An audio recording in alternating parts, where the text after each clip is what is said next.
So say you see a student coming up to give their speech, and they seem very nervous, and they drop their cards, and they have to scramble to pick them all back up. And answer honestly, do you think their speech is going to end up very well? No. And that's because they're unprepared and disorganized. And you may be doing the same thing and not even realizing it because you are unprepared and disorganized. But organization can diminish those things and bring more positive effects to the table. Now, what you may be doing because you are unorganized. First, you could be unaware of topics or assignments that are upcoming, like AP World chapter notes that seem to sneak up on all of us. Next, you might be forgetful and leave projects and materials behind. And both of those things lead to you not achieving your best and being fully successful in school.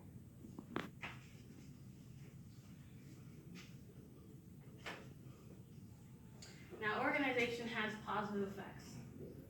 The source benefits of being organized lists some positive effects that you could get from being organized. You would be less stressed because you would be less overwhelmed by the unexpected. Like the unit guides we all received, it seems like the night before it was due. And doing small things every day for projects pushes back procrastination and makes bigger projects seem less daunting.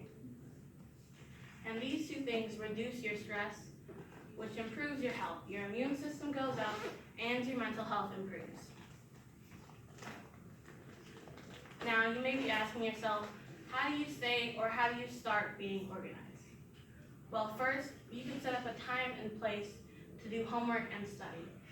Me personally, I start my homework, I have a timer, 6 p.m. every day. And that means I get home at 4 and I have 2 hours to chill. And then from the night on, I start doing homework. Next, you can keep your workplace and backpack clean by setting up times. You may do it once a week, but me, I do it every day. And this leads to being prepared for the next day. Waking up and not being stressed means that the night before, you have to have your backpack ready, pack lunch if you have lunch, and pick out outfits, which all are part of organization. Now, I have implemented organization into my life through my notes for either biology, AP World, or algebra. At first, my notes would look like this. I would usually write them in pencil. I would scratch things out in case the teacher messed up, and I would just study like this, and it obviously wasn't a very effective method because I could barely read my own handwriting. But now, I do notes like this in class. So when the teacher messes up, I can erase or scratch it out. And then the night of, I'll go to my room or wherever you have your workplace, and I can review and write better notes like this. So that night I have my studying done, and for the nights upcoming to the test, I have good notes to study. Now, what we don't realize is that organization can be stressful. The resource All Women's Talk talks about how sometimes you just need to step back and let things fall as they may. And then when you're in a better mindset, you can organize it better.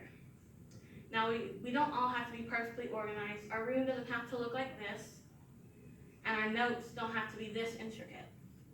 We all need to find our niche of organization and our different levels of organization that we need.